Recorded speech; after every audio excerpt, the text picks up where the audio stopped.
Tonight I'm heading out, so I thought you might like to get ready with me as I share how I got from this to this with my easy, everyday hair and my over 40 makeup routine. And it looks like we're going to have a beautiful sunset, so let's make the most of it and film in the natural daylight. So starting with the wonderful Elemis Cleansing Balm.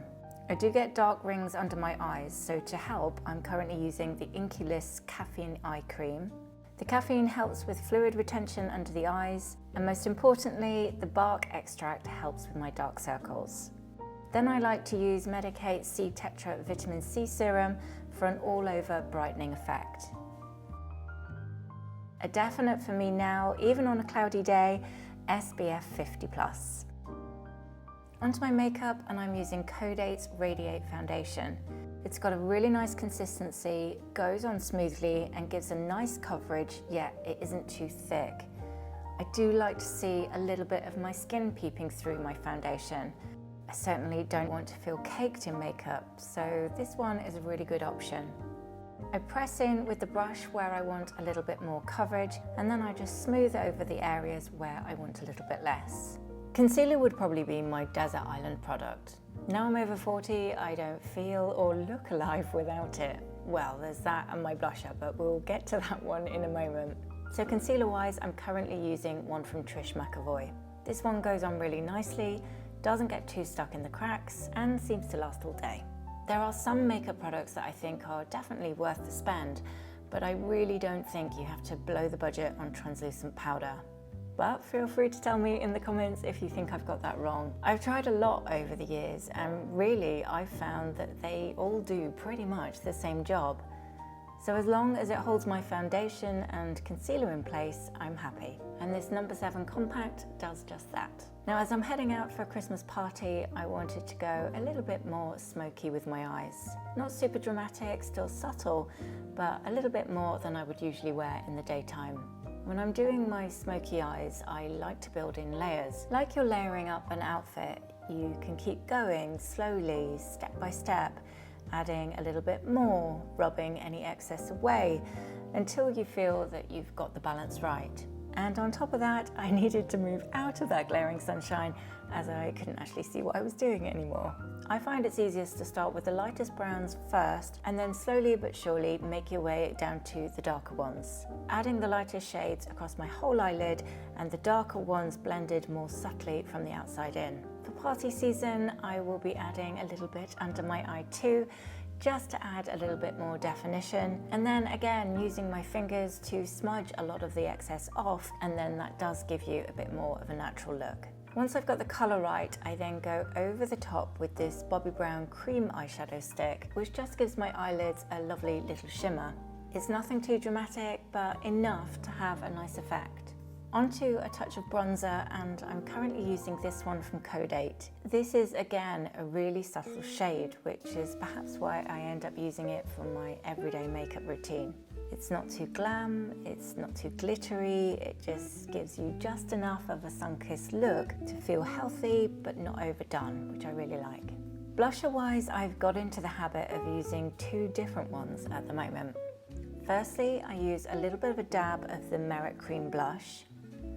This one gives me enough of a flush to feel a bit brighter in my cheeks. And then I follow with the Pixie Cream Blush. Now this one I only use in the apples of my cheeks, as it just gives them a really nice, healthy, dewy glow. They're both really good products actually, and they create slightly different effects, so I do like the combination of the two together. Now I know a lot of you would say mascara is the one product you can't live without, and I must admit, when creating an out makeup look, it definitely seems to make the whole look feel a lot more pulled together. I'm very lucky to have quite long lashes, so I don't like to overdo it with mascara. I just add enough to really open my eyes. I also avoid applying it to my lower lashes. Try as I might, when I do, I always end up with these big black splotches underneath throughout the day. So now I just end up avoiding it altogether.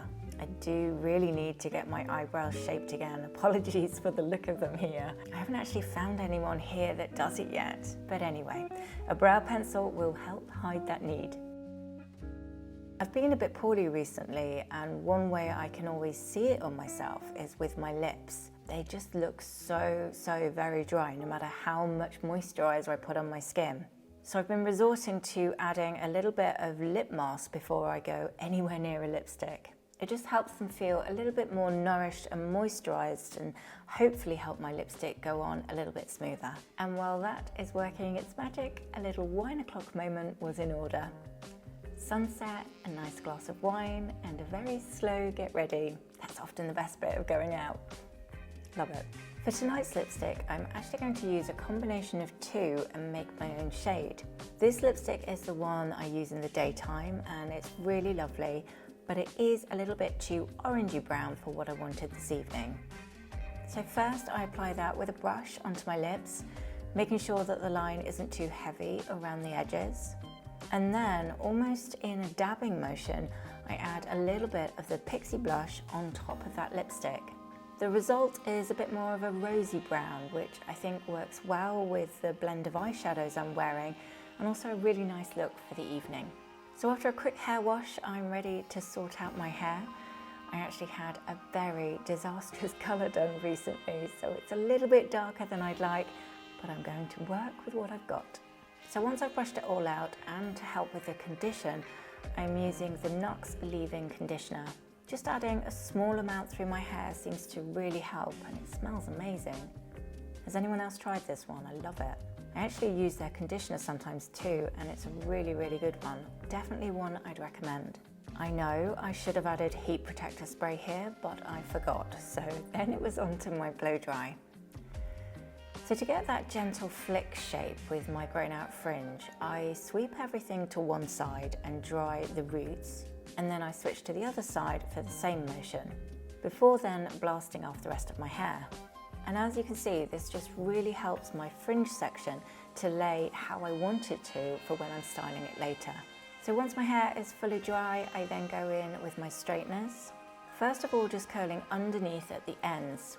I really don't like them to look too straight at the bottom of my hair, so this helps to give it a little bit more movement. Then, a little bit like my blow dry technique, I do the same thing on my fringe, but with my straighteners. Sweeping it to one side and then the next, and gently sweeping it under at the ends. It moves it off my face and makes a really nice sweep to the sides. And then onto my beach waves.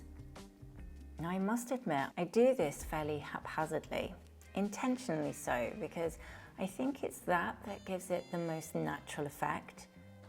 So I take medium-sized sections and I curl them backwards, but only from about halfway down.